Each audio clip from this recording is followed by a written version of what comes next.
Gritch. I wanted to show today a technique that I've come up with to use all the little pieces of wax paper that come out of our dies when we're cutting intricate dies. And we put the wax paper between the die and the paper so that it comes out of the die nicely.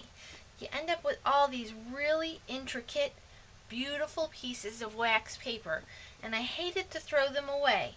So I've come up with this idea using these papers, the wax, regular cardstock, an iron with no steam or water, some blending tools, and some distress inks of any color. You can use any kind of ink you want. So let's get started and let me show you how we do it.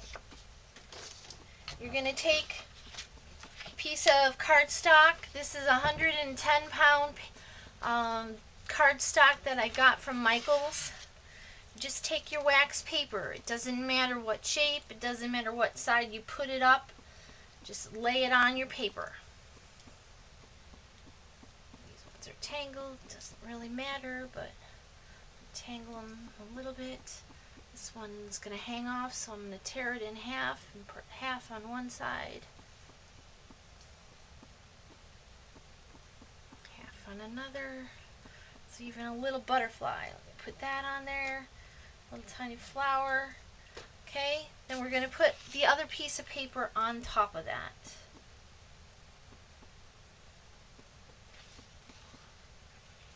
Alright, before I do that, I forgot to put down my ironing board. Let me put that down. Paper on top of it. And just iron. You want to try to keep the paper from sliding between each other. You want to keep it together. Just iron on a high setting. I have mine on silk because it's heavy paper, so you want that heat to get through it, but you don't want to burn the paper. So keep the iron moving.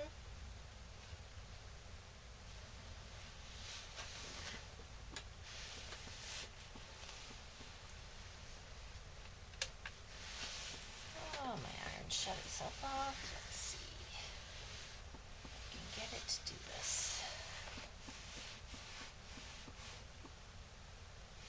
Normally doesn't take this long, but my iron decided to shut off, so it's going to take a minute to heat back up.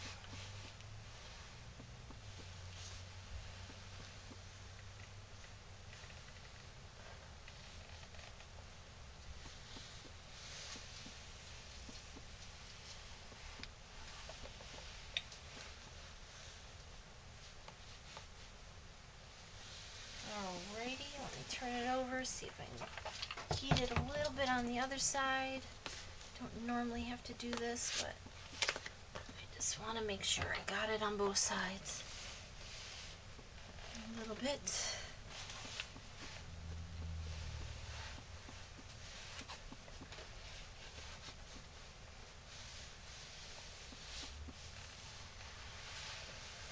Alright, iron can get put away. Ironing board can get put away. Open it up. You're not going to see anything on either page. This is when the magic starts. Take all your little waxes off.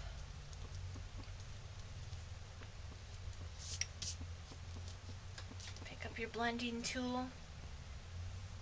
Doesn't matter what color. I have peacock feathers, faded jeans, chipped sapphire, salty ocean, mowed lawn, and shaded lilac. And I'm just using a Tim Holtz round distressing tool, but you can use any tool you want, as much ink or as little as you want, and you just rub it on the paper, and you see all of a sudden it's like magic. All of a sudden where the wax was, it resisted, and it makes this really neat pattern. In this instance, it looks like it moved a little bit, and did it twice, but that's pretty cool too. So just fill it with color, whatever colors you want. Let's add a little bit of purple.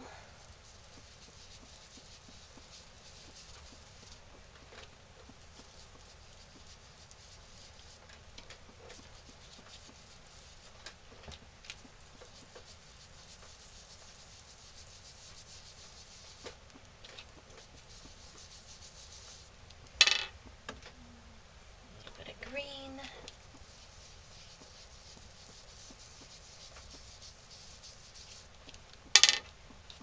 To the blues, I just use one tool for each color. I'm not that worried about contaminating colors. They're pretty close in color, so.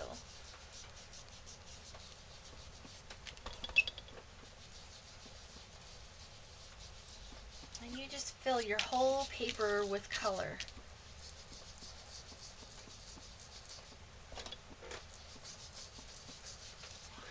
Peacock feathers, that's one of my favorites. Chipped sapphire.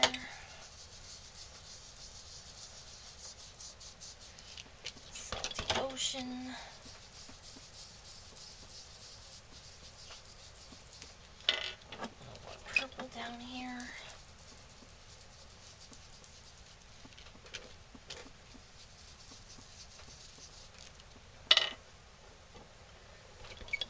Green.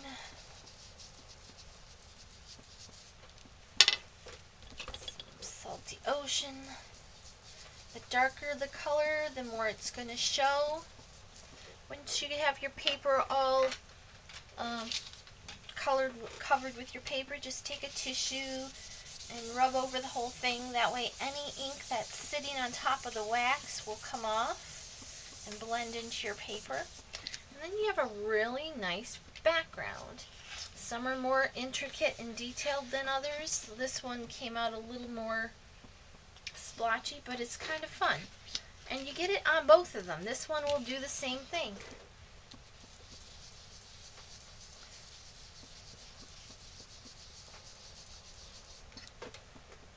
See, isn't that pretty? And you can use any color combination you'd like. Today I'm using the blues and the greens because I kind of want to use them as backgrounds for winter cards. I kind of think some of these look like snowflakes, so I want to use them for backgrounds for winter cards. So that's why I'm using the blues and the greens today. But that's all there is to it. And you can use any ink. Water-based ink. I wouldn't use the ones that, like Memento, I probably wouldn't use or stays on, because they're meant to go on top of glassy things, so they probably wouldn't resist the ink. But the Tim Holtz Distress inks work wonderfully. I think Stampin' Up! Ink would work too. Let's give it a shot and try.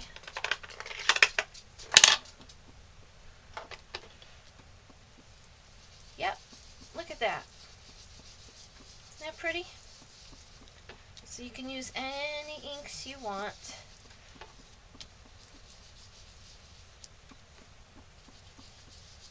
This is Stampin' Up! Rich Razzleberry, but I add a little bit of that shaded lilac on that brush, so.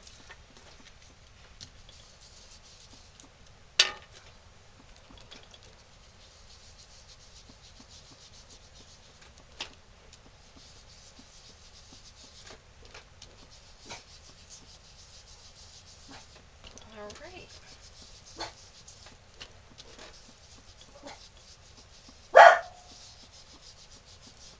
Well, you get the idea. Talk to you again soon. Bye.